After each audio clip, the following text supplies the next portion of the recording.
This is Alex with Pit Stop Auto, and today Kevin's going to walk you through how to return an item back to our store. First thing you need to do is put the item back into the product box that it came in. This will ensure that the part will fit inside and save you the hassle of getting a new box.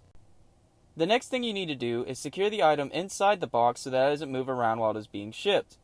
We'll then put the product box inside the shipping box that the part was shipped with, or one of your choosing.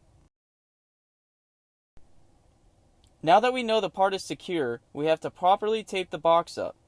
Make sure that all open creases are sealed off so that the box doesn't come open.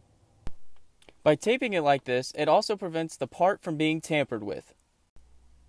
The return label is located in this yellow pouch on the side of the original shipping box. We provide return labels on all of our products so that you don't have to go through the hassle of reaching out. We also provide an invoice for the products you received, which is attached to the return label. The return label has a sticker backing, so all you have to do is peel it off and place it on the top of the package in a place where the barcode won't get damaged. Do not apply any tape over the return label so that the shipping store can accurately scan the package.